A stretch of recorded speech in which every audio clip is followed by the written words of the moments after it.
বর্তমানে স্ক্রিনের উপরে যে প্র্যাকটিস সেটটা দেখতে পাচ্ছেন, এটি কিন্তু আমাদের আর এডুকেশন স্কুলের তৈরি করা হোয়াটসঅ্যাপ প্রশ্ন। তো আমরা প্রতিদিন রাত্রে 9টার সময় আমাদের স্টুডেন্টদেরকে কিন্তু এই হোয়াটসঅ্যাপ প্রশ্ন দিয়ে থাকি। একটা করে মক টেস্ট আমরা দিনে নিই। তো গতকাল রাত্রে যে হোয়াটসঅ্যাপে প্রশ্ন দিয়েছিলাম, আজকে সেটা ইউটিউবে শেয়ার করলাম আপনাদের কাছে। তো এরকম হোয়াটসঅ্যাপে প্রশ্ন পেতে অবশ্যই আপনিও ফোন করতে পারেন 85 39 82 506 এই নাম্বারে। প্রশ্ন কেমন আছে আমরা দেখি। যদি একটু আমরা জুম করে বড় করি তাহলে দেখতে পাবো যে হোয়াটসঅ্যাপ প্রশ্নটা কেমন ছিল। তো দেখুন, এখানে প্রথমেই কিন্তু লেখা আছে, দেখুন মক টেস্ট। এখানে আপনারা দেখতে পাচ্ছেন মক টেস্ট পশ্চিমবঙ্গ ও কলকাতা পুলিশ পরীক্ষা 2025, পরিষ্কার আপনারা দেখতে পাচ্ছেন। দেখুন রাত 9টা মানে হোয়াটসঅ্যাপ প্রশ্ন, যেটা কিন্তু আমাদের মানে এটা হেডিং থাকে। তো 26/9/2024 অর্থাৎ কালকে রাত্রের প্রশ্ন, গতকাল রাতের প্রশ্ন এটি। তো এই প্রশ্নর প্র্যাকটিস সেটটা আমরা আজকের ক্লাসে সলভ করব। এই মক টেস্ট নাম্বার 60, 9 করে 60টি মক টেস্ট আমাদের নেওয়া হয়ে গেছে। টাইম আছে 10 মিনিট। 10 মিনিটের মধ্যে এই প্র্যাকটিস সেটটা সম্পূর্ণ করতে হবে। আর এডুকেশন স্কুলের কিন্তু এটা কিন্তু আর এডুকেশন স্কুলের কাছে সবসময় থাকে এবং আর এডুকেশন অ্যাপে থাকে। তো চলুন চলে যাই আমরা প্রথম প্রশ্ন কি আছে দেখি। তো এরকম মক টেস্ট যদি আপনি পেতে চান তাহলে অবশ্যই ফোন করুন 85 39 82 506 এই নাম্বারে আপনি হোয়াটসঅ্যাপ করতে পারেন এবং আপনি সরাসরি কথা বলতে পারেন। চলুন আমরা প্রথম প্রশ্ন দেখব কি আছে। প্রথম যে প্রশ্নটা আছে তার প্রথম প্রশ্ন আপনার দেখুন এখানে কি লেখা আছে। তো আমরা যদি একটু ওপরের দিকে তুলি তাহলে দেখতে পাবো যে এটা প্রথম প্রশ্ন আছে, একের দাগের প্রশ্ন। স্বাধীন ভারতের প্রথম গভর্নর জেনারেল কে ছিলেন? এখানে আছে doctor Rajendra Prasad, Mount Batten, Liaquat Ali Khan Chakraborty, রাজা গোপালাচারী। এটা রাজা হবে, রাজা গোপালাচারী। তো এখানে আপনারা জানেন অবশ্যই স্বাধীন ভারতের প্রথম গভর্নর জেনারেল ছিলেন কিন্তু চক্রবর্তী রাজা গোপালাচারী। এই যে প্রথম এবং শেষ এইসবগুলো আপনারা ভালো করে একটু মুখস্থ করবেন, কারণ এগুলো থেকে কিন্তু অনেক প্রশ্ন আসে। তাই এখানে স্বাধীন ভারতের প্রথম গভর্নর জেনারেল ছিলেন কিন্তু চক্রবর্তী রাজা গোপালাচারী। আশা করি আপনারা বুঝতে পেরেছেন। আমরা চলে যাবো দুয়ের দিকের প্রশ্নে। দুয়ের দিকের যে প্রশ্নটা আছে দেখুন কত সুন্দর একটা প্রশ্ন আছে। ভারতের প্রথম অস্থায়ী প্রধানমন্ত্রীর নাম কি? ভিবি গিরি, জৈল সিং, জৈন সিং, আর চৌধুরী চরণ সিং, আর গুলজারিলাল নন্দ।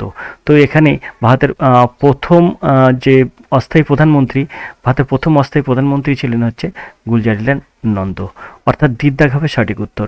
আশা করি আপনারা বুঝতে পেরেছেন। তো এরকম প্রশ্ন আপনিও পারবেন। আপনার দেখুন আজকে আপনি যদি ওয়েস্ট বেঙ্গল পুলিশ এবং কলকাতা পুলিশ অ্যাকশনসে পাস করতে চান তাহলে অবশ্যই হেল্প নিতে হবে আর এডুকেশন স্কুলের কাছে। আর এডুকেশন স্কুলের কাছে ফোন করুন 85 39 82 506 এই নাম্বারে যদি আপনি ফোন করেন তাহলে আর এডুকেশন স্কুলের কাছ থেকে হেল্প নিয়ে আপনিও কিন্তু উত্তীর্ণ হতে পারেন। তো চলুন চলে যায় তিনের দাগের প্রশ্নে। তিনের দাগের প্রশ্ন কি আছে?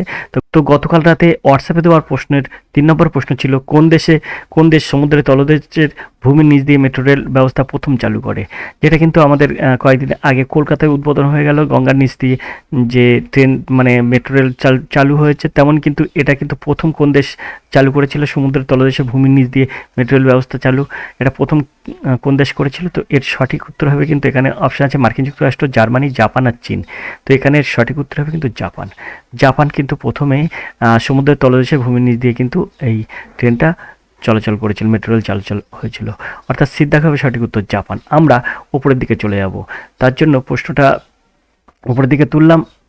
এখন 4 দাগের প্রশ্ন আছে। এক ব্যক্তি 832 টাকায় একটি দ্রব্য বিক্রি করে যত লাভ করে 448 টাকায় দ্রব্যটি বিক্রি করলে তত পরিমাণ ক্ষতি হয়। দ্রব্যটির 50% লাভে বিক্রয় করলে বিক্রয় মূল্য কত? তা আমি জিনিসটার ক্রয় মূল্য জানি নি, তা বিক্রয় মূল্য বার করবো কী করে?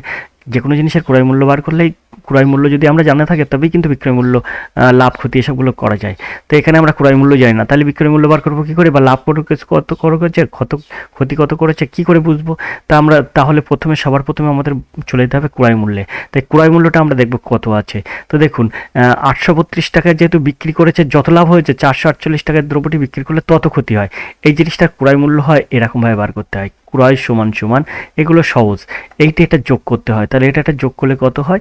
তো 8 আর 2 10 0, 8 আর 2 10 0, হাতে 1, 3 এর 1 4 1 4 8, 8 আর 4 12, অর্থাৎ 1280 হয়। এই 1280কে 2 দিয়ে ভাগ করতে হয়।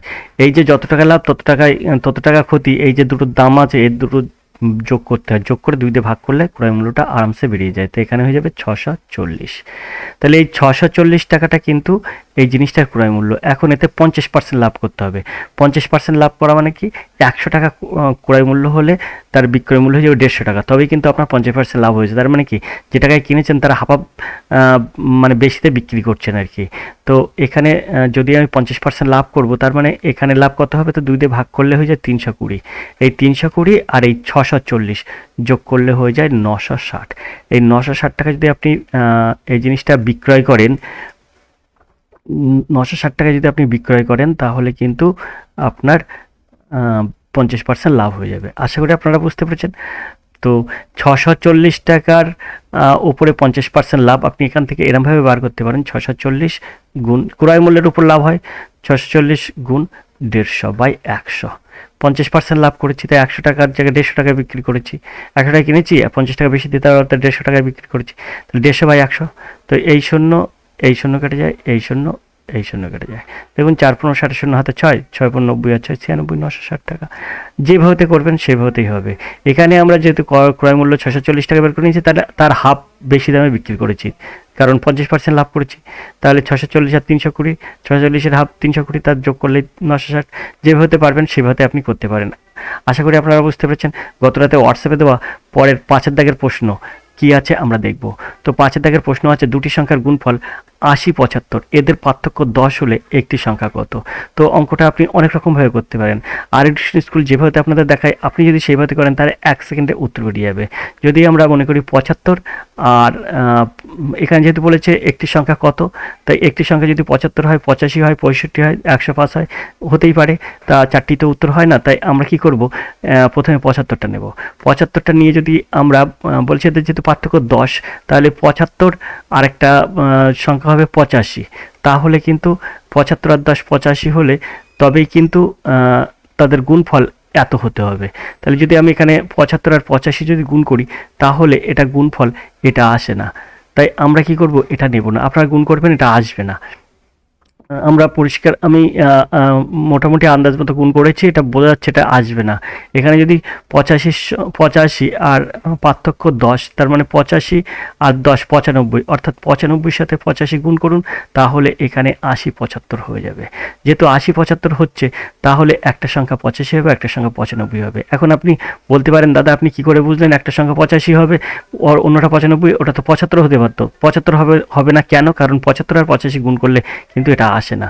আর 85 আর 95 হবে কেন? কারণ এটা গুণ করলে এটাই আসে। আর আবার এদের পার্থক্য, অর্থাৎ বড়টার থেকে ছোটটার পার্থক্য হয়, তাই সেটার পার্থক্যও কিন্তু এই যে 10 হয়। আশা করি আপনারা বুঝতে পেরেছেন। তাহলে বিদ্যা হবে সঠিক উত্তর। এভাবে কিন্তু এসব অঙ্ক সহজে নিমেষে সমাধান করতে হয়। আপনি যদি বলেন যে এটা তো অপশান থেকে যদি কোনো সংখ্যা দ্বারা বুঝিয়ে দেন, তাহলে আমি XY ধরে করতে পারি, আবার কোনো সংখ্যা দ্বারাও করতে পারি। যেমন দুটি সংখ্যার গুণফল 80 75, তা আপনি মনে করুন একটা সংখ্যা x, একটা সংখ্যা মনে করুন 80 75 - x। তাহলে এই দুটো সংখ্যার গুণফল কত হচ্ছে? 80 75। এখান থেকে আপনি খুব সহজে এটাকে মিডল টার্ম করে সমাধান করতে পারেন। এখানে হয়ে যাবে x², আর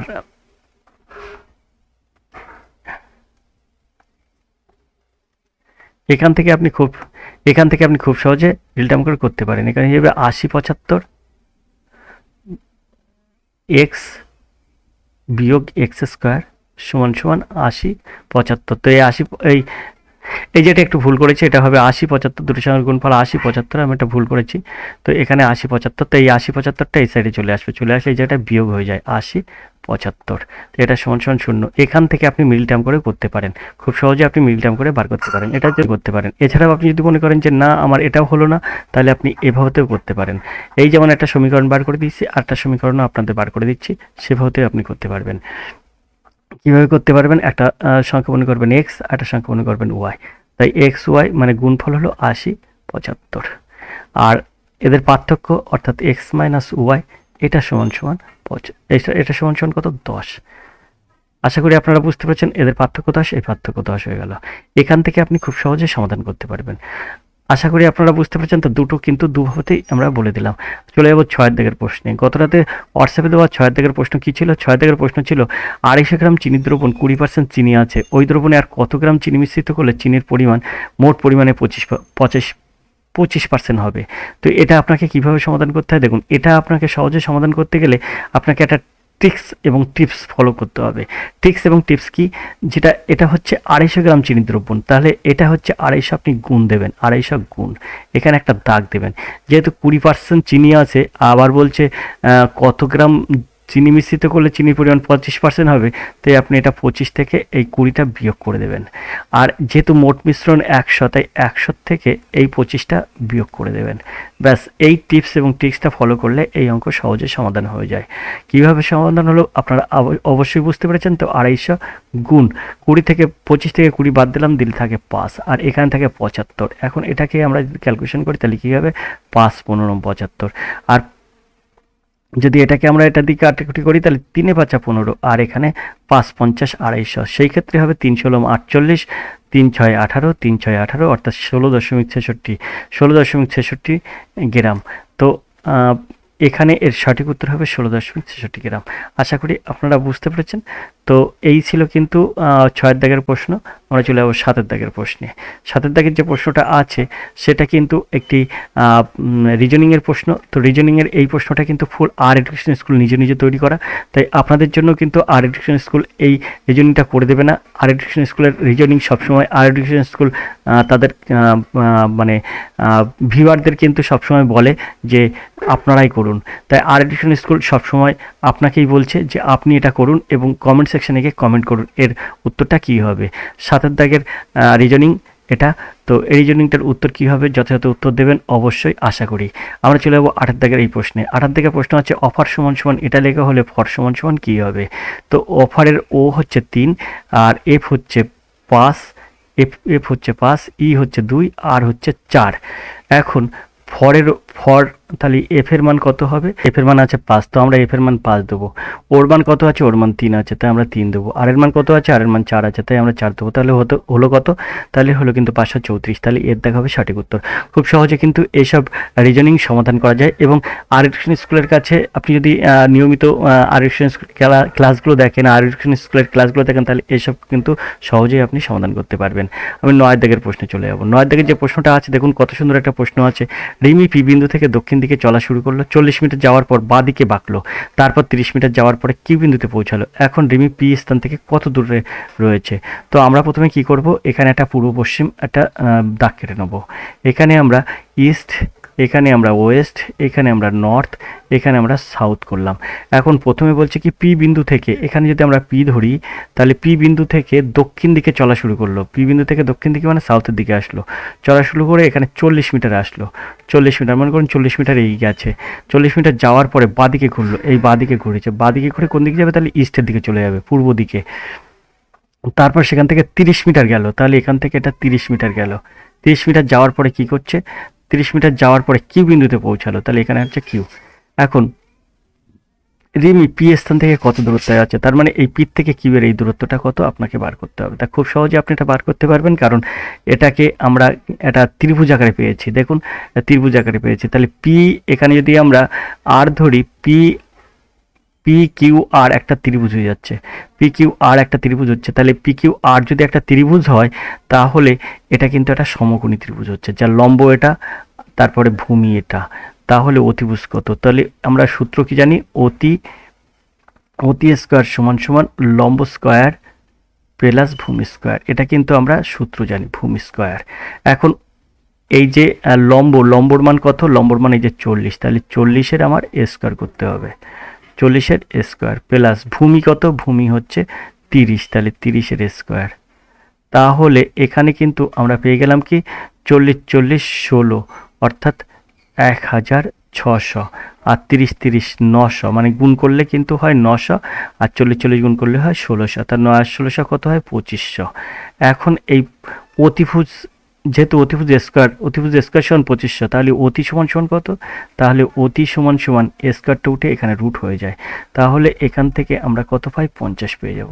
তো আশা করি আপনারা বুঝতে পেরেছেন, অতিভুজ 50, তাহলে পি থেকে কিউয়ের দূরত্ব কত 50, তো 50 মিটার। আশা করি আপনারা বুঝতে পেরেছেন। এই রিজনিং কিন্তু আপনাদের একটা পড়বেই, এরকম রিজনিং কিন্তু খুবই গুরুত্বপূর্ণ। আপনারা নিয়মিত দেখতে থাকুন আর এডুকেশন স্কুল। আর এরকম হোয়াটসঅ্যাপে প্রশ্ন পেতে অবশ্যই ফোন করুন 85 39 82 506 এই নাম্বারে। আমরা চলে যাবো 10 দাগের প্রশ্নে গত রাত হোয়াটসঅ্যাপে দেওয়া 10 দাগের প্রশ্ন কী ছিল, গত রাতে হোয়াটসঅ্যাপে দেওয়া প্রশ্নে 10 দাগের কী ছিল সেটা আমরা দেখব। 10 দাগের প্রশ্ন আছে ভারতের 51তম প্রধান বিচারপতি হিসেবে কে নিযুক্ত হলেন। তো এখানে কিন্তু সঠিক উত্তর হবে 51তম প্রধান বিচারপতি হিসেবে কে ছিল, DY চন্দ্রচূড়, সঞ্জীব খান্না, অমিত মহামালব্য, রমেশ জৈন। তো এখানে সঠিক উত্তর হবে কিন্তু সঞ্জীব খান্না। সঞ্জীব খান্না কিন্তু 51তম প্রধান বিচারপতি হিসেবে নিযুক্ত হয়েছেন। আশা করি আপনারা বুঝতে পেরেছেন। আমরা চলে যাবো 11 দাগের প্রশ্নে। 11 দাগের প্রশ্ন আছে কি দেখব, মহিলা T20 বিশ্বকাপ এবছর কোন দেশ জিতলো? দক্ষিণ আফ্রিকা, অস্ট্রেলিয়া, ভারত আর নিউজিল্যান্ড। এখানে বলছে মহিলা T20 বিশ্বকাপ এবছর কোন দেশ জিতলো? দক্ষিণ আফ্রিকা, অস্ট্রেলিয়া, ভারত, নিউজিল্যান্ড। আপনারা যদি আমাদের কারেন্ট অ্যাফেয়ার্সের প্রশ্নগুলো নিয়মিত দেখেন তাহলে কিন্তু এইসব প্রশ্নের উত্তর আপনারা সহজেই করতে পারবেন। আগে যে প্রশ্নটা করলাম সে প্রশ্নটাও কিন্তু কারেন্ট অ্যাফেয়ার্সের আমরা ক্লাসে করিয়েছি, আর এই যে প্রশ্নটা এটাও কারেন্ট অ্যাফেয়ার্সের ক্লাসে করিয়েছি। এমনকি 12 দাগে যে প্রশ্ন আছে এটাও কিন্তু কারেন্ট অ্যাফেয়ার্সের প্রশ্নে আমরা করেছি। কারেন্ট অ্যাফেয়ার্সের ক্লাস অর্থাৎ সাম্প্রতিক ঘটনাবলীর ক্লাসগুলো যদি আপনারা মনোযোগ সহকারে দেখেন তাহলে এইসব প্রশ্নের উত্তর কিন্তু সহজেই করতে পারবেন। এখানে প্রশ্ন আছে মহিলা T20 বিশ্বকাপে এবছর কোন দেশ জিতলো? দক্ষিণ আফ্রিকা, অস্ট্রেলিয়া, ভারত, নিউজিল্যান্ড। তো 2024 মহিলা বিশ্বকাপ দক্ষিণ আফ্রিকাকে হারিয়ে কিন্তু নিউজিল্যান্ড এবছর T20 বিশ্বকাপ কিন্তু জিতেছে। তো এর সঠিক উত্তর হবে কিন্তু নিউজিল্যান্ড। ডি দেখা হবে সঠিক উত্তর। নিউজিল্যান্ড কিন্তু দক্ষিণ আফ্রিকাকে হারিয়ে এবছর কাপ জিতেছে। এখন চলে যাবো 12 দাগের এই প্রশ্নে। 12 দাগের প্রশ্ন আছে কার্গিল যুদ্ধে নিহত ক্যাপ্টেন অমিত ভরদ্বাজের নাম কোন সেতু নাম পরিবর্তন করে রাখা হয়? ক্যাপ্টেন অমিত ভরদ্বাজের নামে কোন সেতুর নাম পরিবর্তন করে রাখা হয়? এখানে আছে রানী রাসমণি সেতু, কাকসার সেতু, জম্মু কাশ্মীর সেতু আর রুকমি সেতু। তো এখানে আপনার এর সঠিক উত্তর কি হবে? অবশ্যই আপনাদের কাছে আমি কিন্তু এই প্রশ্নটার উত্তর জানতে চাইলাম। অবশ্যই কমেন্ট করবেন, কারণ আমাদের কারেন্ট অ্যাফেয়ার্সের ক্লাসগুলো আপনারা যত দেখবেন তত কিন্তু এইসব প্রশ্নের উত্তরগুলো পেয়ে যাবেন। স্টুডেন্ট একমাত্র ভালো হয় শুধুমাত্র তার পড়ার গুণে, এবং তার চিন্তাভাবনা যদি স্বচ্ছ এবং পরিষ্কার থাকে, স্বচ্ছ এবং লক্ষ্যটা যদি ঠিকঠাক থাকে তাহলে সে কিন্তু অনেক দূরে এগিয়ে যায়। তাই দেরি না করে আর এডুকেশন স্কুল চ্যানেলের দিকে নজর রাখুন, দেখতে থাকুন আর এডুকেশন স্কুল। সময় নষ্ট না করে অন্য হাবিজাবি কিছু না দেখে আপনারা বেশি করে পড়াশুনো করুন, এবং কলকাতা পুলিশ এবং ওয়েস্টবেঙ্গল পুলিশ যেটা আপনার মনে করতেই হবে যে চাকরি আমার নিতে হবে, এইরকমভাবে যদি আপনি ঠিকমতো পড়াশুনোর ঠিক লাইনে এগিয়ে যান এবং এরকম মক টেস্ট যদি আপনারা পরপর দেন, তাহলে যদি আপনার মক টেস্টের ওপরেই কিন্তু আপনার পাস ফেল নির্ভর করে, আপনি মক টেস্টে যে পরিমাণ পাবেন সেই পরিমাণে কিন্তু নাম্বার কিন্তু ওয়েস্ট বেঙ্গল কলকাতা পুলিশের যে পরীক্ষা হবে সেই পরীক্ষাটা কিন্তু আপনি পাবেন। তাই মক টেস্ট দিতে ভুলবেন না, এবং টার্গেট লক্ষ্যটা আপনার স্বচ্ছ রাখুন এবং ঠিকঠাক রাখুন, তাহলে আপনি ঠিক লক্ষ্যে পৌঁছে যাবেন। তো আজকে ক্লাস এই পর্যন্ত। এরকম মক টেস্টে আরও প্রশ্ন পেতে অবশ্যই চ্যানেল দিকে নজর রাখুন, দেখতে থাকুন আর এডুকেশন স্কুল। আজকে ক্লাস এই পর্যন্ত, দেখা হয় পরের ক্লাসে। ততক্ষণ আপনি ভালো থাকুন, সুস্থ থাকুন। ধন্যবাদ, আপনার দিন শুভ হোক।